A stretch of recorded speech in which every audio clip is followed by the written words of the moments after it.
গরম গরম ভাত আর সাথে যদি থাকে রুই মাছের মাথা দিয়ে মুড়িঘণ্ট, তাহলে আর কোনো তরকারিই লাগে না। আজকে আপনাদের সাথে শেয়ার করব আমার শাশুড়ি মায়ের থেকে শেখা রুই মাছের মাথা দিয়ে মুড়িঘণ্ট। প্রথমে আমি এখানে আধা কাপ মুগের ডাল খুব ভালোভাবে একটু ভেজে নিব।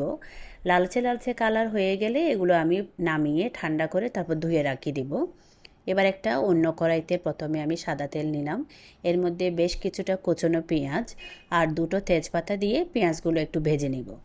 পেঁয়াজ একটু হালকা ভাজা ভাজা কালার হয়ে আসলে তারপর এর মধ্যে আমি আদা রসুন বাটা দিব।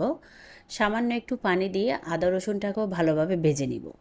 ভাজা ভাজা হয়ে গেলে তারপর এর মধ্যে স্বাদ অনুযায়ী লবণ, মরিচের গুঁড়া, ধনে গুঁড়া, জিরার গুঁড়া, হলুদের গুঁড়া আর সামান্য একটু গরম মশলার গুঁড়ো দিয়ে মশলাটাকে খুব ভালোভাবে কষাতে হবে। মশলা কষানো হয়ে গেলে তারপর এর মধ্যে আমি মাছের মাথাটা দিলাম।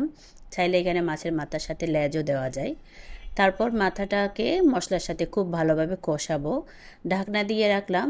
আমি ঢাকনা তুলে বেশ কয়েকবার এটাকে নাড়াচাড়া করে দিয়েছি। যখন মাছের মাথাটা খুব ভালোভাবে কষানো হয়ে যাবে এ পর্যায়ে আমি ধুয়ে রাখা ডালটা দিয়ে দিলাম। কয়েকটা কাঁচামরিচ দিয়ে এবার ডালের সাথে মাথাকে খুব ভালোভাবে কষাবো। আবারও আমি ঢাকা দিয়ে রাখবো। এই মুড়িঘণ্ট রান্নার সময় মাথার সাথে ডালটাকে খুব ভালোভাবে কষাতে হয়।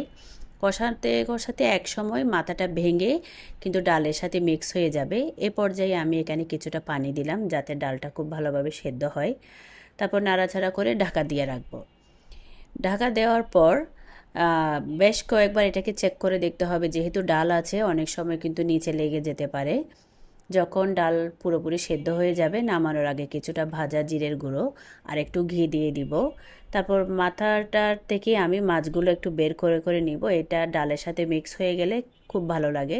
এবার কিছুক্ষণ দমে রেখে আমি এটাকে নামিয়ে নিব। দেখুন ভিউয়ার্স, এখনই দেখতে কতটা ইয়ামি লাগছে। এটা গরম ভাতের সাথে খেতে খুব ভালো লাগে। চাইলে একবার ট্রাই করে দেখতে পারেন। আজকে এ পর্যন্তই। ভালো থাকবেন সবাই। আসসালামু আলাইকুম।